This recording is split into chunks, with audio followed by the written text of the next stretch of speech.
Hello students, we are going to see section second, chapter number second, sequence and series. आता या topic मध्ये आपणाला दोन गोष्टी अभ्यास करायच्या आहेत, एक सिक्वेन्स आणि दुसरी सेरीज. त्यापैकी सिक्वेन्स हा कन्सेप्ट तुम्हाला 10th स्टँडर्ड मध्ये होता. आता हा सिक्वेन्स हा कन्सेप्ट काय होता तुमचा? You have seen the sequence. समजा आपण अगदी नॅचरल नंबर्स जरी मांडले 1 2 3 4 5 6 dash dash dash, it is a set of natural numbers 2 4 6 8 dash dash dash. It is a set of even numbers 1 3 5 7.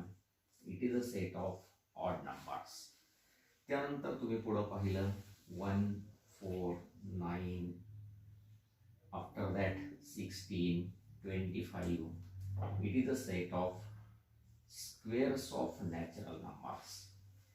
मग अशा पद्धतीने आपण एक डेफिनाइट ऑर्डर घेतलेली असते. याच्यामध्ये काय घेतलेले असते? Definite order. आणि मग ही डेफिनाइट ऑर्डर चा यूज करून आपण नंबरचा एक सेट तयार करतो. ह्या सेटलाच काय म्हणतो असतो आपण? सिक्वेन्स म्हणतो. मग आता सिक्वेन्स ही जनरली आपण कर्ली ब्रॅकेटमध्ये रिप्रेझेंट करतो. It is represented bye TN. परंतु याच्यामध्ये आणखी एक आहे की ह्या ज्या टर्म्स आहेत, पहिली दुसरी तिसरी चौथी वगैरे, ह्या ज्या टर्म्स असतात they are represented by T1 T2 T3 T4 and so on. T for term, 1 for first term, that is T1. It represents us first term. T2 it is second term. T3 it is third term. T4 fourth term and so on. मग अशा पद्धतीने आपण हे last स्टँडर्डमध्ये पाहिलेलं आहे. मग आता सिक्वेन्सची definition तुमची काय होती? A set of numbers, set of numbers where the numbers are arranged in definite order. काय शिकलो आपण definition? A set of numbers where the numbers are arranged in definite order. आता ही सिक्वेन्सची डेफिनेशन आपल्याला कोणीही एक्झामला विचारत नाही.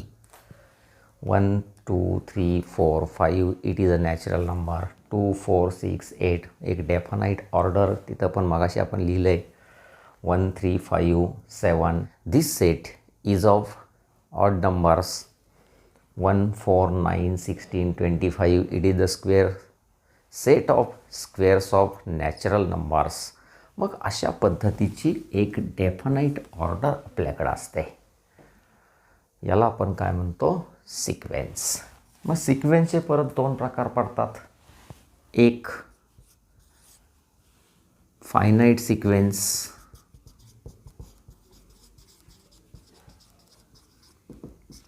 आणि दुसरा इन्फानाइट सिक्वेन्स. मग फायनाइट सिक्वेन्स म्हटल्यानंतर काय आलं आपल्याकडं? Finite, a sequence whose elements, त्याला दुसरं नाव काय आपण देऊ शकतो? Terms are countable is called as finite sequence.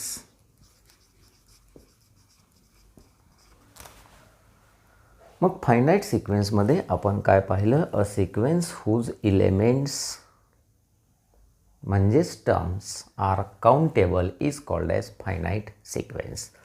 1 2 3 4 5 it is a natural numbers. हा काउंटेबल आहे का?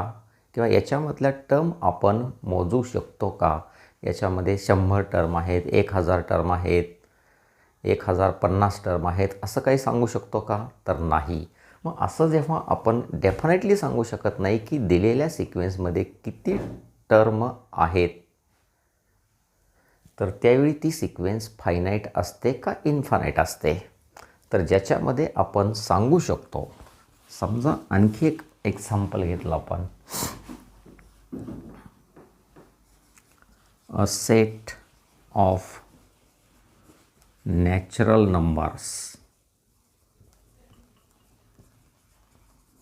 Between 1 and 50.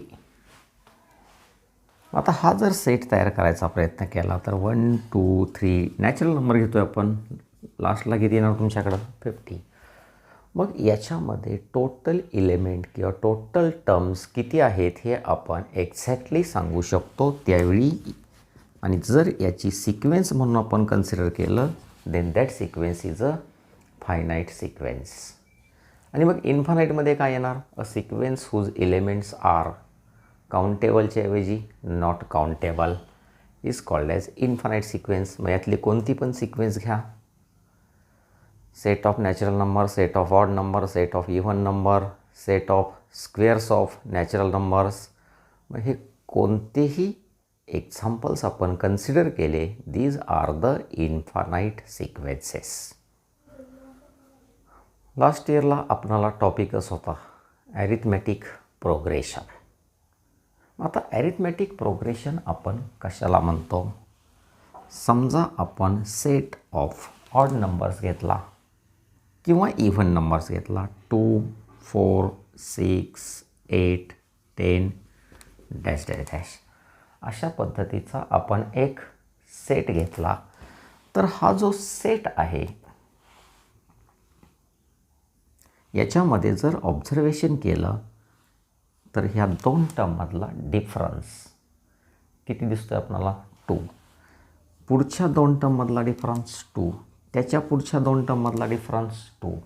म्हणजेच ॲरिथमॅटिक प्रोग्रेशनची आपल्याला डेफिनेशन कशा पद्धतीने तयार करता येईल?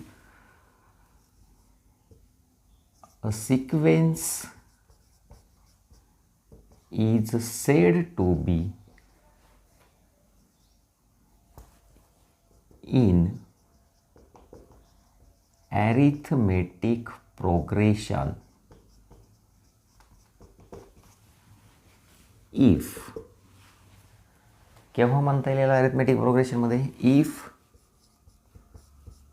डिफरन्स बिटवीन, बघा, any term and its preceding term is constant. काय सांगितलं आपल्या डेफिनेशनमध्ये? डिफरन्स बिटवीन एनी टर्म, कोणतीही टर्म, आणि प्रिसिडिंग म्हणजेच त्याच्या पाठीमागची टर्म, यांच्यामधला जो डिफरन्स आहे, हा डिफरन्स कसा पाहिजे आपल्याला? कॉन्स्टंट पाहिजे. तेव्हा दिलेली सिक्वेन्स कशामध्ये आहे आपण असं म्हणणार? ॲरिथमॅटिक प्रोग्रेशनमध्ये. मग ॲरिथमॅटिक प्रोग्रेशन आपण शॉर्टली असं दाखवतो, in AP the difference is non as, काय म्हटलं जातं यालाच? Common difference. डिफरन्सला काय म्हटलं जातं? Common difference. It is represented as, it is represented bye, कशाने रिप्रेझेंट केला जातो हा कॉमन डिफरन्स? डीने. हे आपण लास्ट इयरला पाहिलेलं आहे. याच्यामध्ये आणखी दुसरा मुद्दा आपण काय लिहू शकतो? इन ॲन ए पी, कोणत्याही ए पीसाठी Tn+1 minus Tn is equal to D. मग आता बऱ्याच लोकांना प्रश्न पडतो की Tn+1 मायनस Tn म्हणजे काय आहे. तर आपण काय शिकलो, फर्स्ट टर्म कशाने रिप्रेझेंट करतो, 1ने, T1ने. Second term T2, T3 dash dash dash. कुठंतरी तुमची टर्म काय असणार आहे, Tn. इथं थांबतोय का आपण, नाही थांबा. त्याच्या पुढची टर्म काय असणार, Tn+1. त्याच्या पुढची term Tn+2 and so on. मग कोणत्या पण दोन टर्म, म्हणजेच एक टर्म कन्सिडर करायची, त्याच्या पाठीमागची टर्म मायनस करायची, आणि हा डिफरन्स तुमचा काय आला पाहिजे, कॉन्स्टंट आला पाहिजे. तिसरा मुद्दा काय शिकलो, in an A P the first term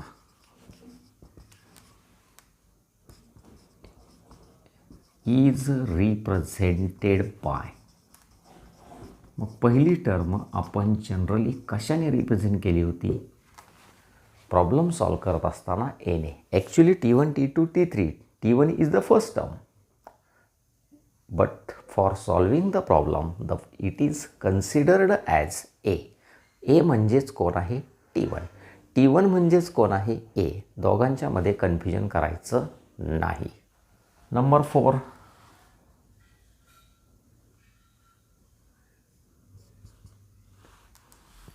काय पाहिलं होतं याच्यामध्ये आपण, nth term of an A P. काय होता फॉर्म्युला आपला nth टर्माचा, nth टर्म आपण Tnने रिप्रेझेंट केली होती, a+n-1d. हा तुमचा लास्ट इयरचा nth टर्माचा फॉर्म्युला होता. नंबर 5ला आपण काय पाहिलं होतं, sum of first n terms of an A P. मग सम ही आपण जनरली कशाने रिप्रेझेंट करतो, Sn ने. n/2 into bracket 2a plus n-1. या n-1ला ब्रॅकेट पाहिजे, ब्रॅकेटच्या बाहेर d. हा होता Snचा फॉर्म्युला. त्यानंतर 6 नंबरला आपण काय शिकलो तो, if 3 terms are in A P. जर तुमच्या 3 टर्म ए पीमध्ये आहेत असं सांगितलं असेल तर देन दे आर. मग ह्या 3 टर्म आपण काय कन्सिडर केल्या होत्या, तर पहिली टर्म घेतली होती a-d, दुसरी a आणि तिसरी a+d. नेक्स्ट, if 4 terms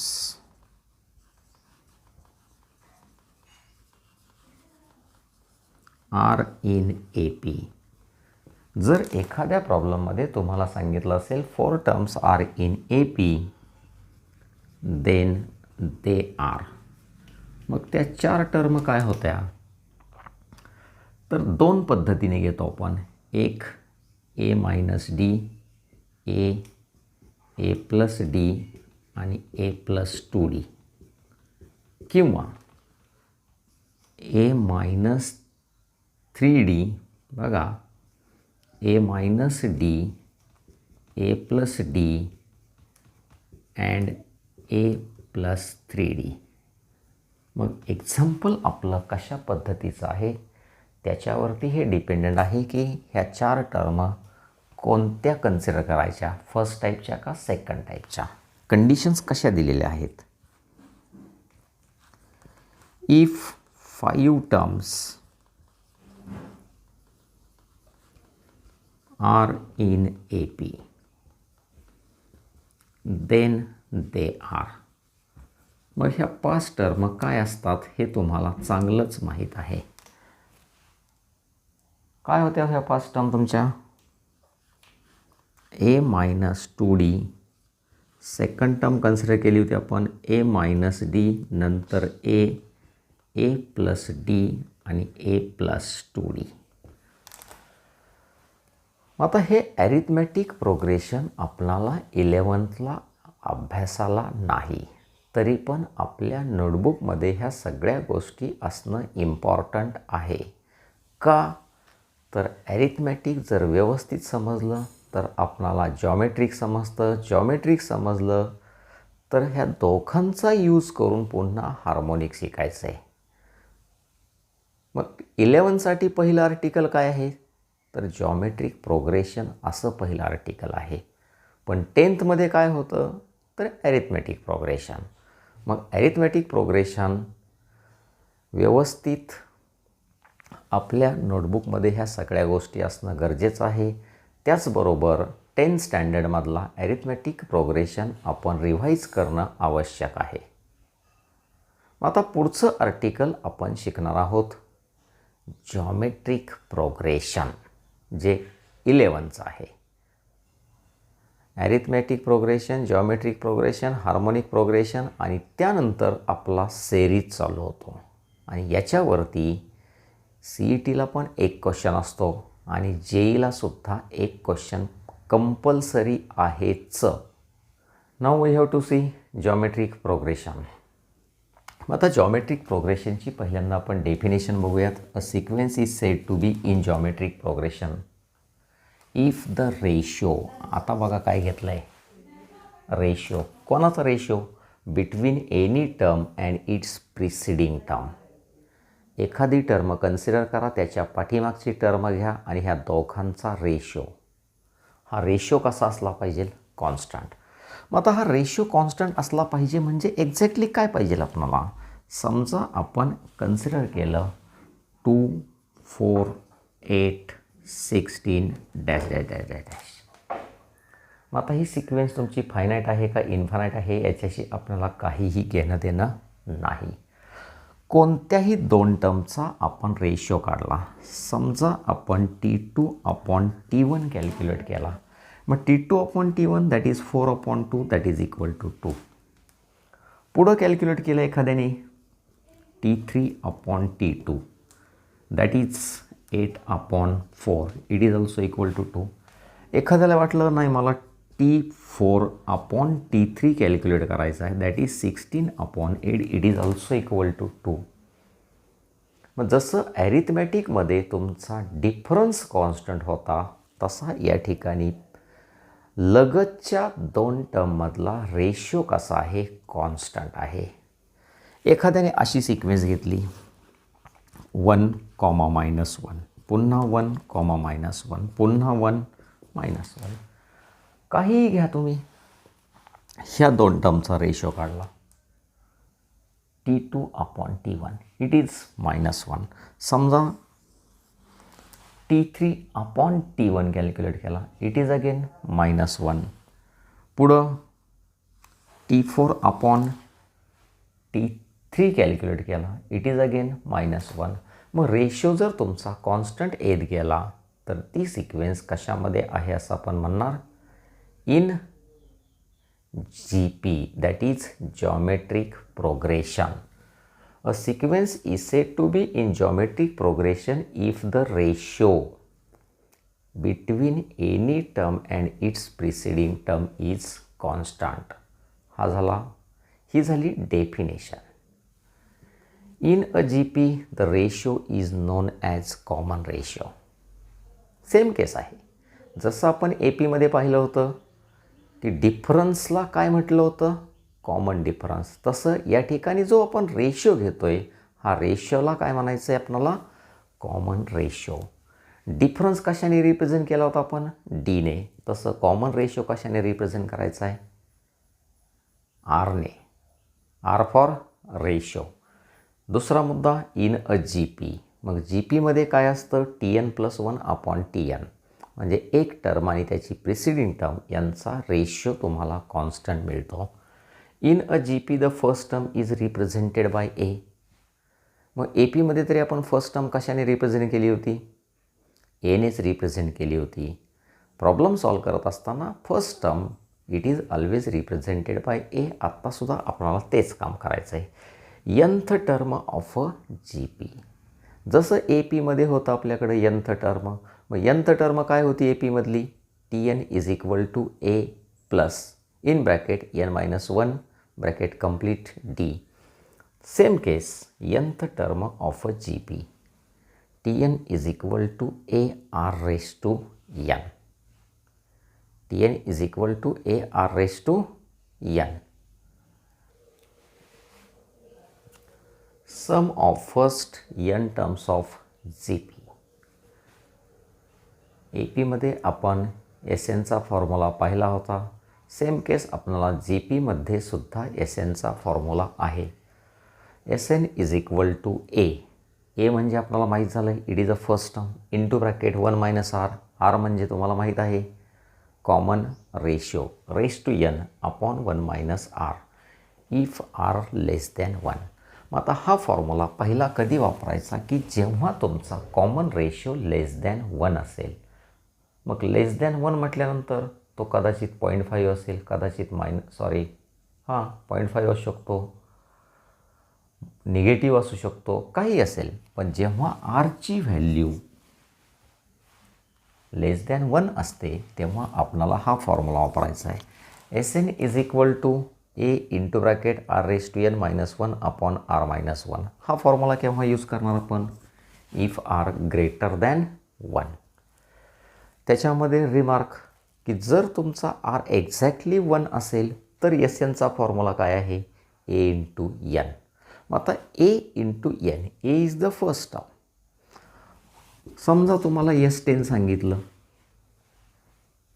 तर ए इंटू किती येणार? 10. मग त्या सिक्वेन्सवरती डिपेंडेंट आहे तुमचं की एची व्हॅल्यू काय आहे. S100 सांगितला, ए इंटू 100. पण कधी हे? जर आर एक्झॅक्टली इक्वल टू 1 असेल तर. त्याचबरोबर हा एक इम्पॉर्टंट रिमार्क आहे. SN minus SN-1 is equal to TN मिळतो आपल्याला. बघा, SN minus SN-1 is equal to काय मिळतो? TN. प्रॉब्लेम सॉल्व करत असताना जर सांगितलं असेल आपल्याला 3 numbers are in GP, 3 number GPमध्ये आहेत, पुढं काहीतरी कंडिशन दिली जाते अँड फाइंड द नंबर्स म्हटलं जातं. त्यावेळी आपणाला ते 3 नंबर काय कन्सिडर करायचे असतात? A upon R, A, AR. जर 4 नंबर्स आर इन GP असा क्वेश्चन असेल तर त्याच्यामध्ये आपण काय कन्सिडर करणार? A upon R cube, A upon R, AR आणि AR cube. If the 5 numbers are in GP then they are considered as A upon R square, A upon R, A, AR, AR cube. मग जेवढी theory आपण या ठिकाणी explain केली ती सगळी theory तुमच्या नोटबुकमध्ये असणं गरजेचं आहे. In the next lecture we are going to see its exercise.